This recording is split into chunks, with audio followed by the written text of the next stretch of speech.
आप सभी को मेरा नमस्कार। आज के इस वीडियो में हम बात करने वाले हैं 18 तारीख तक आपको पोषण ट्रैकर ऐप्स में क्या-क्या कार्य करने हैं।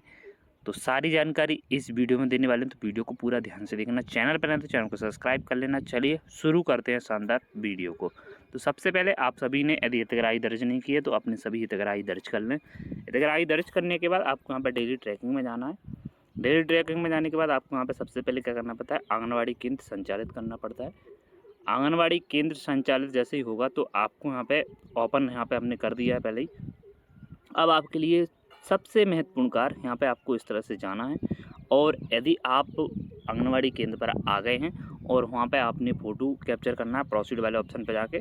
और कभी-कभी हो सकता है कि आपके आंगनवाड़ी केंद्र पे बच्चे ना आए हों, और या फिर आप फ़ोटो कैप्चर करना भूल गए हैं, तो उस स्थिति में आप यहाँ पे स्किप वाले ऑप्शन पे जाके और यहाँ से आपको बच्चों की अटेंडेंस आपको अनिवार्य रूप से दर्ज करना है। आप आंगनवाड़ी केंद्र संचालित तो कर देते हैं, लेकिन बच्चों की अटेंडेंस कभी-कभी दर्ज नहीं करते हैं, तो आप जो भी काम कर रहे हैं वो आपका कार्य माना नहीं जाता है। या फिर आप आंगनवाड़ी केंद्र संचालित कर दिया और आपका आंगनवाड़ी केंद्र बंद बताता है, वो कभी-कभी इसलिए बताता है कि आपने बच्चों की अटेंडेंस यहाँ पे दर्ज नहीं की है, क्योंकि बच्चे उपस्थित नहीं होंगे तो आपका कोई मतलब ही नहीं है आंगनवाड़ी केंद्र संचालित करने का। तो इस तरह से आपको बच्चों की उपस्थिति दर्ज कर देना है।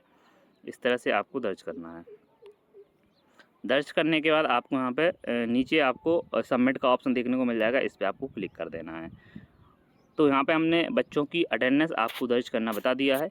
तो इस तरह से आपको बच्चों की अटेंडेंस दर्ज करना है। यहाँ पे आपको थोड़ा-सा इंतज़ार करना पड़ेगा। यहाँ पे आप देख सकते हैं detail has been update successfully हो चुका है। इस तरह से आपको क्लिक करना है, और अभी आप यहाँ पे देख सकते हैं कि जितने बच्चे आपके उपस्थित होते जाते हैं उनकी आपको अटेंडेंस यहाँ पे दर्ज करना है।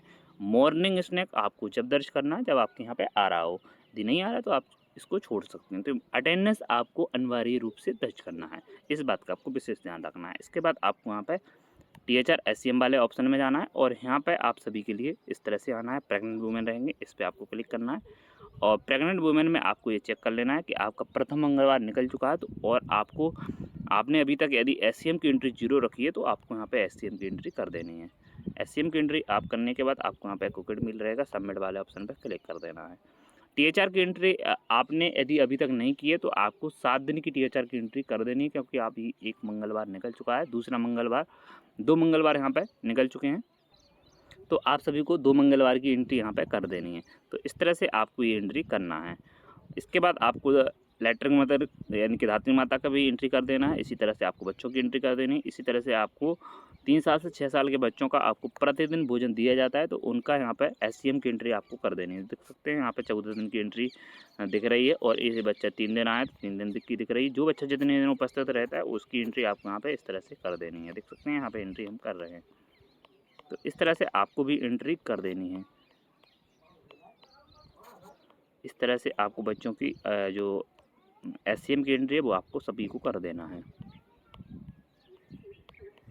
तो इस तरह से करने के बाद आपको यहाँ पे जितने बच्चे उपस्थित हुए हैं उतने बच्चों को ही आपको एससीएम की एंट्री यहाँ पे करना होगी। यदि आप बच्चों की उपस्थिति दर्ज नहीं करते हैं तो आपकी एससीएम की एंट्री आपको करना आवश्यक है। पहले आपको बच्चों की उपस्थिति दर्ज करना अनिवार्य है। इसके बाद आपको यहाँ पे इस तरह से जाना है, कोविड मील वाले ऑप्शन पर क्लिक करना है, सबमिट वाले ऑप्शन पर क्लिक कर देना है। तो इस तरह से आप सभी का एससीएम की एंट्री जो रहेगी वो सफलतापूर्वक दर्ज हो जाएगी। तो इस तरह से आपको ये अपडेट कर देना है। इसके बाद आप यहाँ पे एक्टिविटी जो रहती हैं जिसमें आप प्री एजुकेशन शिक्षा और व्यक्तिगत स्वच्छता जो रहती है वो आप यहाँ पे एक्टिविटी करते हैं, लेकिन यहाँ पे आप एंट्री नहीं करते हैं, तो आपका आंगनबाड़ी केंद्र पे आप क्या कार्य कर रहे हैं वो आपका कोई मान्य नहीं रखता। तो आपको ये एक्टिविटी अनिवार्य रूप से करना है। सबमिट वाले ऑप्शन पे क्लिक कर देना है एक्टिविटी के बाद ईसीसी टुडे लर्निंग इस वाले ऑप्शन पे क्लिक करना है, और आप वहाँ पे ये स्टार्ट कर देना है, और यहाँ पे आपको एक्टिविटी कंप्लीट करना है। इस तरह से एक एक्टिविटी हमारी कंप्लीट हो गई है। इसी तरह से आपको दूसरी एक्टिविटी भी आपको यहाँ पे कंप्लीट कर लेना है इस तरह से। तो यहाँ पे आप देख सकते हैं 2 एक्टिविटी कंप्लीट हो जाने के बाद आप इसको सबमिट कर सकते हैं। यहाँ पे नीचे आपको सबमिट का ऑप्शन आ जाएगा। तो यहाँ पे आप देख सकते हैं कंप्लीट यहाँ पे ऑप्शन आ गया है। बहुत ही महत्वपूर्ण कार्य होम विजिट आप कभी कंप्लीट करते नहीं है। कभी-कभी यहाँ पे आप देख सकते हैं इस आंगनवाड़ी केंद्र की जो कार्यकर्ता हैं उन्होंने अभी तक एक भी होम विजिट कंप्लीट नहीं किया है, और 2 जो होम विजिट उनके मिस भी हो चुके हैं। तो इस तरह से आपको डन पे क्लिक करना है, होम विजिट आपका कंप्लीट हो जाता है। देख सकते हैं कुछ भी नहीं करना है, आपकी बहुत ही छोटी सी प्रक्रिया है जिसको आप कंप्लीट नहीं कर पाते हैं। ये भी आपकी बहुत ही इस तरह से आप देखते नहीं हैं और आप अपनी होम विजिट की जो प्रक्रिया है वो कंप्लीट नहीं करते हैं। तो इस तरह से आपको होम विजिट कंप्लीट कर लेना है। देख सकते हैं हम यहाँ पे होम विजिट करना आप सभी के लिए बता रहे हैं। जितने भी होम विजिट है आपको कंप्लीट कर लेना है। होम विजिट करने के बाद आपको यहाँ पे मोबाइल वेरिफिकेशन यदि आपने नहीं किया तो वो आप यहाँ से कर सकते हैं। और इसके बाद आपको मोर वाले ऑप्शन में जाना है और यहाँ पे आपके लिए इवेंट का ऑप्शन देखने को मिल जाएगा, इस पर आपको क्लिक करना है। और यहाँ पे सीवी का ऑप्शन देखने को मिलेगा, इस पर आपको क्लिक करना है। और प्लस का ऑप्शन रहेगा, इस पर आपको क्लिक करके यहाँ पे आपको डेट चयन करना है, कौन सी तारीख, 5 तारीख आपको यहाँ पे चयन करना है। क्योंकि अभी तक आपने प्रथम मंगलवार था जिसमें आपने सुपोषण दिवस की एंट्री करनी थी, वो यदि आपने नहीं की है तो वो आप यहाँ से कर सकते हैं। इसके बाद ओके पे क्लिक करना है और यहाँ पे थीम में आपको सुपोषण दिवस रखना है और यहाँ पे सबमिट वाले ऑप्शन पे आपको क्लिक कर देना है। तो यहाँ पे आप देख सकते हैं रिकॉर्ड एडिट सक्सेसफुली हो चुका है। तो इस तरह से आप यहाँ पे देख सकते हैं सुपोषण दिवस की एंट्री हो गई है। यदि आपके यहाँ SND कंप्लीट हो गया है तो वो आप यहाँ से एंट्री कर सकते हैं। इस तरह से ऐड वाले ऑप्शन पर जाएंगे और यहाँ पे आप सभी के लिए सबसे पहले डेट दर्ज करना है, कब आपके यहाँ आप सभी के लिए ये सभी जानकारी आपको कितने दर्ज हैं वो जानकारी आपको यहाँ पे दर्ज करना है। तो इस तरह से हमने जानकारी दर्ज कर दी है। इसके बाद नेक्स्ट पे आपको क्लिक करना है। सभी के लिए यहाँ पे वैक्सीनेशन की जानकारी दर्ज करना है, किसको वैक्सीन, जो प्रेग्नेंट वूमेन है कितनी प्रेग्नेंट वूमेन को वैक्सीन लगी है, कितने बच्चों को वैक्सीन लगी है यहाँ पे, और कितनी जो आपकी किशोरी बालिका है उनको वैक्सीन लगी है। इसके बाद आपको यहाँ पे सप्लीमेंट जो भी यहाँ पे आप सभी के लिए दवाई दी जाती हैं तो वो किन किन को कौन कौन सी दवाई दी गई तो इसकी संख्या आपको यहाँ पे दर्ज कर देनी है।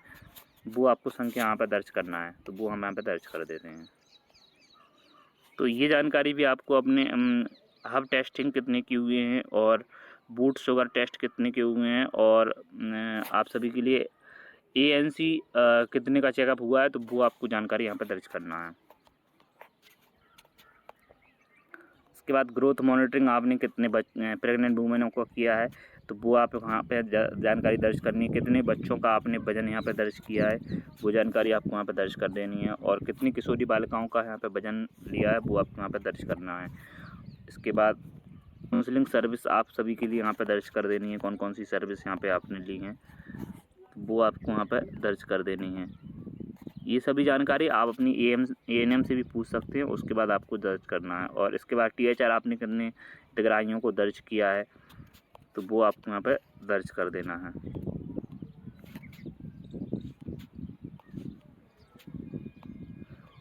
और इसके बाद आपको यहाँ पे प्रोसीड का ऑप्शन रहेगा, इस पर आपको क्लिक करके सबमिट वाले ऑप्शन पर क्लिक कर देना है। तो इस तरह से आप देख सकते हैं आपकी BHSND की जो जानकारी है वो सफलतापूर्वक दर्ज हो जाएगी। इस तरह से आप यहाँ पे चेक करेंगे तो आपको वहाँ पे जानकारी दर्ज दिख जाएगी। इसको आप आज के दिन ही एडिट कर सकते हैं, अगले दिन आप इसको एडिट नहीं कर सकते हैं। तो इस तरह से आप सभी के लिए हमने आज बता दिया है कि 18 तारीख तक आपको पोषण ट्रैकर ऐप्स में क्या क्या कार्य करने थे। इसी के साथ यदि आपने किसी भी बच्चे का FRS यानी कि फेस रिकॉग्नाइजेशन स्वरूप फेस कैप्चर और EKYC यदि आपने पूर्ण नहीं किए तो प्राथमिकता के साथ आज ही उनको पूर्ण कर लें। तो आई होप आप सभी के लिए जानकारी, ये वीडियो समझ में आया होगा। जानकारी अच्छी लगी है, वीडियो अच्छा लगा तो वीडियो को लाइक कर दीजिए और अपने अन्य साथियों के साथ इस वीडियो को शेयर कर दीजिए। तो मिलते हैं किसी नई जानकारी नई वीडियो में, तब तक के लिए धन्यवाद, नमस्कार।